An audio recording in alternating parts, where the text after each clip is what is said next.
let's bring in someone who is not only a golf bettor, but also by trade an attorney. Sia Nejad, kind enough to join us once again. He's a PGA and NFL analyst for Sportsline, co-host of the First Cut podcast. You can follow him on Twitter at SIANEJAD. That's how he spells his name, and he's wearing his traditional victory yellow today. How you doing, Sia? I'm good. I'm assuming I'm here to talk about the RBC Canadian Open and only the RBC Canadian Open. That's it. I just want bets on the Canadian Open. I want to talk about anything else. No, for real. So yesterday, Kelley and I were on air when all this went down, and it was announced that the merger was happening. And apparently we found out moments after all the PGA Tour players found out. And so my two big reactions yesterday on the show were, as I said earlier, which is imagine being these PGA Tour players and how bitter they must be that the guys who took the money made out like gangbusters and they're coming back. So they got their cake and they're eating it too.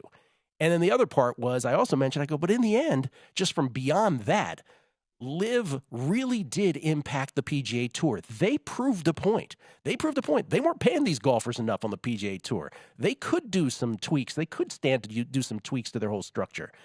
From a legal standpoint, what is it between the lines that I'm probably not getting? Like, why do you think the PGA did this? Well, a couple things. I want to go back to what you said about making the PGA Tour better, because the reason we have antitrust laws is for this very reason, so that you can have a competitor that's going to allow the consumer and the players themselves to actually sort of better the sport, better themselves, get paid more, and what have you. It's to protect the players and the consumer. And I think you're right. When it comes to allowing that competition, now we have a PGA Tour that's probably going to be bigger and better. But in terms of what led to this, so last year, I made a statement that I think a lot of people thought was kind of ridiculous because of all the vitriol between the two parties, that this case would ultimately settle. And the reason I thought that, and I don't think this is the exclusive reason they settled, by the way, but one of the main reasons I think they settled is because long protracted litigation is not something that either of these parties wanted. The discovery process was going to be brutal. It was going to reveal a lot of things that wouldn't have only implicated the cases at hand, but also maybe some antitrust stuff and things of that nature. It just would have been a bad look. It would have, even though it's in federal court, which can go faster, there would have been appeals, there would have been delays, it would have been hard to wrangle all the parties for depositions and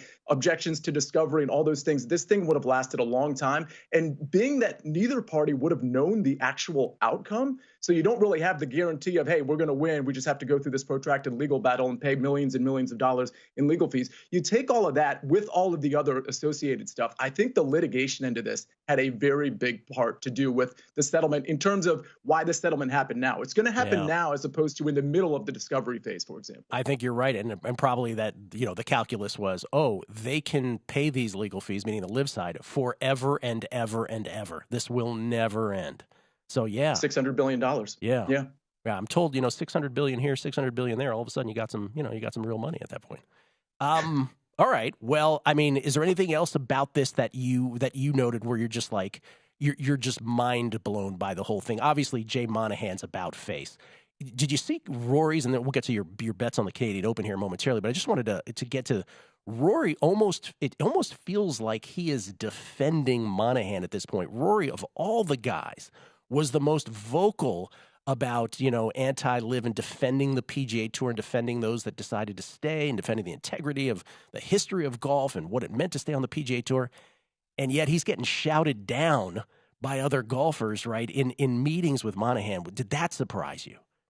Not at all, because unfortunately, the way we look at things like as if they're static, as if they're not evolving, as if they're not moving. Back when Monahan was making some of the comments that he made and was really standing firm, I think he actually believed that the PGA Tour had plenty of viability long-term with their new plan and that no more players were going to be poached. And once sort of the months and years went by, or I should say months in this case, I think his evolution of thought, it just got to a place where he was like, I'm not sure about our viability from a financial and from a player standpoint. So I think Rory understands and appreciates that was then and this is now. And I'm sure he kind of got we kind of have some sort of tea leaves here that maybe he saw some of this coming as well. So no, I'm actually not surprised Rory's defending Monahan. I don't think Monahan's in a very good position because I think people are going to point fingers and I get that. But again, we can't look at things like they're static. We have to look at things in terms of how they have evolved since those comments were made, since that fight was put up. And I think it's just a different story right now. I love your perspective, Sia. That's why we have you on. That's fascinating to me.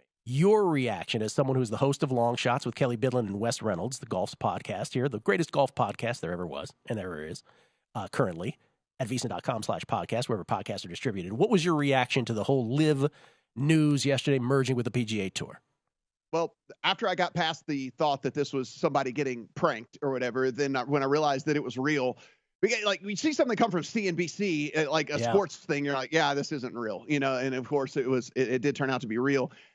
Now that I've had a little bit of time to think about all of this, I think there was a pretty decent amount of motivation on both sides to try to get something done, right? If you look on the PGA Tour side of things, all these lawsuits that were going on between them and LIV, look, they're fighting a battle with someone that has infinite money. It was going to get super, super expensive. And from both sides of this, they were getting to the discovery phase in all of this. And Gill, this is no inside knowledge. Obviously, I don't have sources. This is just kind of from the outside looking in. But it seems like neither one of these guys really wanted to get real deep into that, right? If you're the PIF, do you want to have to disclose a whole bunch of stuff about what you're doing with your money? I don't think so. And certainly the PGA Tour enjoys their tax exempt status. And so they don't want anything to get, brought into light that maybe could possibly put them out of that phase of their, of the existence. And so I think there was a lot of motivation here with all this. And if you're on the LIV side of things and the PIF side of things, I think you really did get what you wanted. I mean, they have wanted to be in big time sports. I mean, look, this is a long time ago and you have to be kind of really inside to know this, but they invested in the UFC like a decade ago, right? And they bought 10% of the company. And I think that they just decided that MMA was not necessarily the way to, really get rich or put themselves really into the mainstream. And so they kind of faded into the background when it came to that. But, they own majorities of soccer teams. They own F1 teams. Now they're getting into golf. This is just something they've always wanted to do. And they used the leverage of a lot of money that they were able to pick off some of these guys and put the PGA Tour's feet to the fire and got what they wanted from that standpoint. And from the PGA Tour standpoint, I think at the end of the day, you just breathe a sigh of relief because you don't want your guys getting picked off, right? I mean, the threat of guys still leaving was always there. It's still something you're always going to deal with so long as PIF was around. And so now you can at least breathe easy that your biggest stars won't be leaving for a rival golf tour. Go to VSiN.com/subscribe to become a VSiN Pro subscriber today.